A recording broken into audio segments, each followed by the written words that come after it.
These are the news stories rocking the markets this week. Cardano is launching a new blockchain. Polygon partnerships continue to explode. JP Morgan's launching a crypto wallet. Credit Suisse still on the verge of complete collapse. And the big bad Federal Reserve could be changing its tune. Let's talk about Cardano first. Things have been quiet on the Cardano front for a bit of time now, but Charles Hoskinson has reappeared magically in the wilderness and spilled the beans on his plans for Cardano in 2023. Hoskinson explained the focus will be on preserving privacy while at the same time allowing regulators and auditors to be able to access when permission is granted. They will do this in three key ways. First up, Cardano will be releasing a new privacy-focused blockchain called Midnight. Doing that sometime in 2023. The new blockchain will be underpinned by zero-knowledge proof technology and will go where other privacy projects have largely failed to go by including privacy-enhanced smart contracts. A new token will be launched called Dust, which will run this new Cardano ecosystem. Cardano has hinted at these plans before in a paper published back around 2 years ago,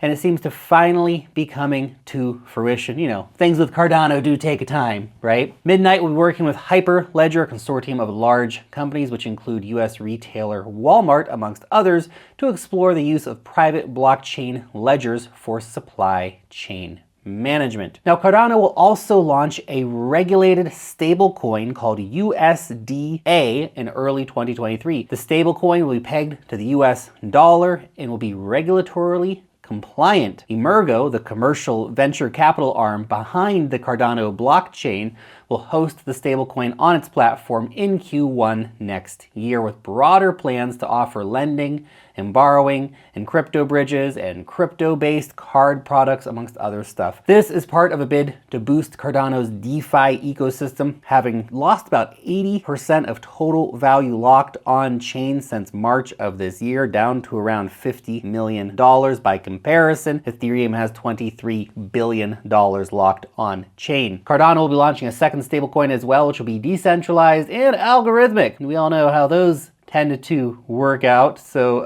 yeah, we'll see about that. Let's though see, maybe they will break the curse of algorithmic stablecoins. The stablecoin is called DJED, will launch on the Cardano mainnet in January 2023. Now let's talk about our old buddy Polygon. It's another week and Polygon has announced two big integrations. The first is Solana's NFT marketplace Magic Eden, which has added support for the Polygon blockchain-based NFTs. Polygon has made it clear they want to drive mass adoption to crypto and to Web3 more broadly, and that's not going unnoticed. Polygon was chosen for two reasons, according to Magic Eden's COO and co-founder, who said Polygon's growing adoption by major Web2 brands and the potential for large-scale Web3 gaming is why they chose Polygon. Back in August, Magic Eden launched support for Ethereum as well, but by expanding out to Polygon, it gives users the option for cheaper and faster transactions. Polygon is also integrated with Web3 shopping platform Uquid to help shape the future shopping experience. So Uquid's vision for Web3 shopping will involve the metaverse and a shop-to-earn experience. Okay, the integration will also see Uquid build on the Polygon network and use their wallet. It will also add Matic as a payment method for 85 billion products that are currently shoppable on Uquid's marketplace in over 150 countries. Next up, let's talk about JP freaking Morgan, which has had its trademark application approved for a digital wallet. Well, JP Morgan. Back again, huh? Once upon a time, JP Morgan said crypto has no value. Jamie Dimon said he'd fire anyone caught trading Bitcoin on his watch. JP Morgan now moving $70,000 on Polygon, trademarking its wallet as well that is compatible with crypto. And this has been in the works for quite some time, might I add, with the application for JP Morgan wallet first filed back in July of 2020.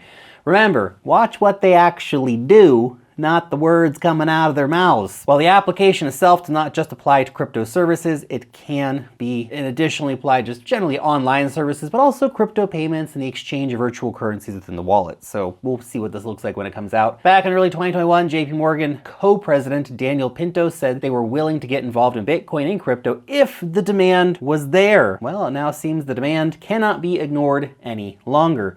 No details have been given yet as to what cryptocurrencies will end up being used in the wallet, but this does show the demand is indeed there for crypto, and it's not going away, despite, of course, all the crazy bear market chaos, the FTX contagion, and all the other madness going on in the space right now. But now, before we talk about the macro news, let me tell you about our crazy Black Friday sale. This is your chance to experience all the alpha that my team and I find for you every single week in our weekly investor report, Wealth Mastery. We do deep dive altcoin reports, NFT mints, airdrops, technical analysis, DeFi tutorials, breaking down my portfolio moves, and much, much more. For a limited time, you can get 33% off of our premium membership and 33% off of a 6-month membership. And if you opt in for that 6-month plan, you're also going to get our brand new Bitcoin investor course, $147 value for free. This offer ends soon, so click on the link in the description now. Let's talk about Credit Suisse, which is still on the brink of collapse. In fact, just getting worse. You know, it's so crazy, all these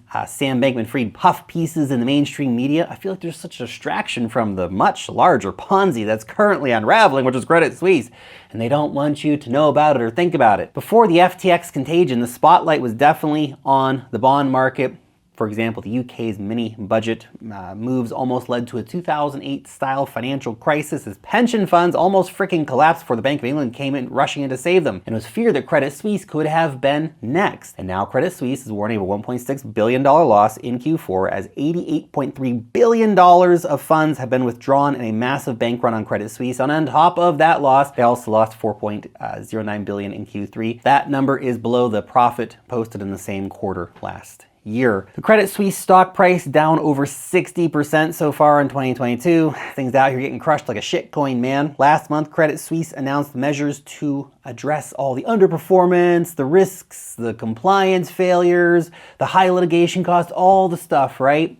Including, of course, reducing their head count by 9,000 people before 2025. And with the 5-year credit default swap higher than 2008 levels for Credit Suisse, this is indicating that the market is pricing in the probability of a default for Credit Suisse. If anything, the credit default swap for Credit Suisse is more important than the stock price right now, as markets are sensing a lot of risk in Credit Suisse and kind of in Europe in general. But unlike FTX, in the unregulated world of crypto, bailouts do exist in fiat Ponzi land. The Swiss National Bank is increasing its use of the US Federal Reserve's currency swap line facility designed to increase liquidity. AKA, Credit Suisse is already being bailed out by the Swiss Central Bank via the Federal Reserve by turning those liquidity taps back on. This is your reminder to keep stacking sats and building your Bitcoin stash, because all fiat will go to zero. Now let's talk about the Federal Reserve. It seems that the Federal Reserve will be slowing interest rates. US Federal Reserve officials have agreed that smaller interest rate hikes should happen sooner rather than later. This comes off the back of inflation actually showing signs of,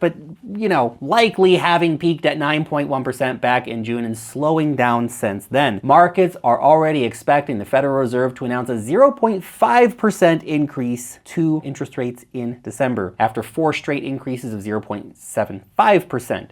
The Fed is starting to come under criticism for potentially over-tightening, with investors fully aware that interest rate hikes do take time to filter through into the economy. But of course, the Federal Reserve, they're not worried about any of this stuff. They're just saying, look, if we over-tighten, then we can just use our tools to strongly support the economy. I think we all know what that really means. QE to infinity. Print, print, print. So all eyes will now be on the next Federal Reserve meeting on December 14th to see if markets get what they want.